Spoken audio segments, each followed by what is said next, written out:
Now, they're known by critics as Spanish Guantanamos, detention centres for illegal immigrants in Spain accused of being unhygienic, with no warm water, no access to phone calls, and often violent. Migrants, often from Algeria, Morocco, Mali, Senegal, Bulgaria and Colombia, spending up to 60 days in the centres, often subject to regular internal protests. 13 migrants even said to have escaped from the main Madrid detention centre just last night, in fact. Well, France 24's Marianne Gaudin and Sarah Morris have this report.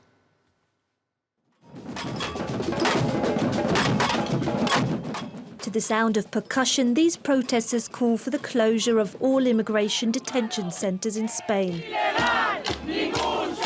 No human is illegal is the message of those marching through the streets by the Elom centre on the outskirts of southern Madrid. This former prison now houses 100 people waiting to be deported. The only crime they've committed is not having paperwork in order. They say there's no racism in Spain, but look at this. These people are considered second-class citizens in Europe, and I don't think that's normal. There are 6 other detention centres in Spain like the one in Elom, and they're proving controversial.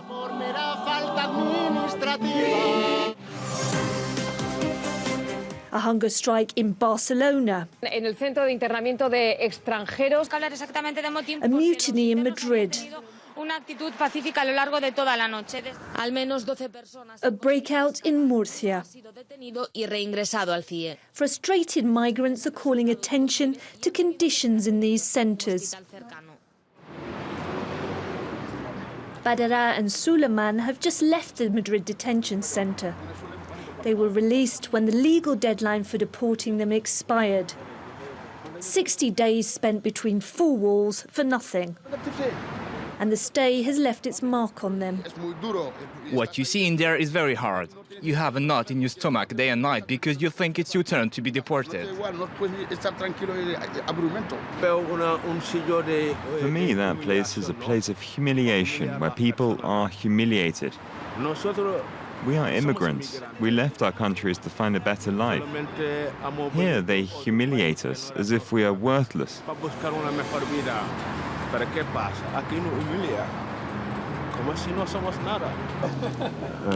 A difficult experience for these 2 Senegalese men who say they suffered racism in the centre.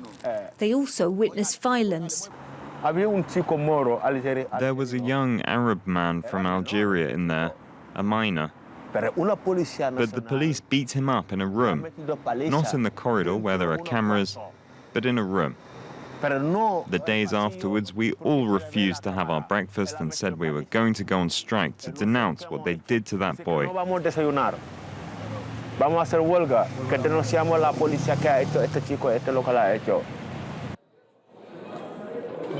It's difficult to know what really goes on in the Spanish immigration removal centres. They're managed by the Interior Ministry in a non-transparent way. Media aren't welcome in them. Nevertheless, we managed to obtain these images of the inside of the Elom centre.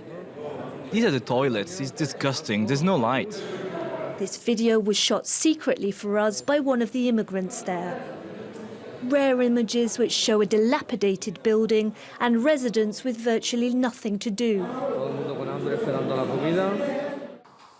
Even the police condemn the situation. It's not true that human rights are violated in the immigration removal centres, but it is true that the conditions are poor because we lack resources and money. Some of the centres, like the one in Tarifa, in Algeciras, or even in the Canary Islands, are in very old buildings, and they're flooded when it rains. I hope I'm wrong, but it seems likely that one day there'll be an accident, like the death of a resident or a police officer after a mutiny. And then we'll see who will get blamed for not having taken things in hand earlier. We return to the Madrid centre. Santiago is a lawyer who works for the association United Peoples. Every week he heads to the visiting room to meet residents and ensure their rights are respected. He insists there are alternatives to locking up migrants like prisoners. In 2015, 41% of those detained in this type of center were actually deported, which means 59% of them weren't expelled.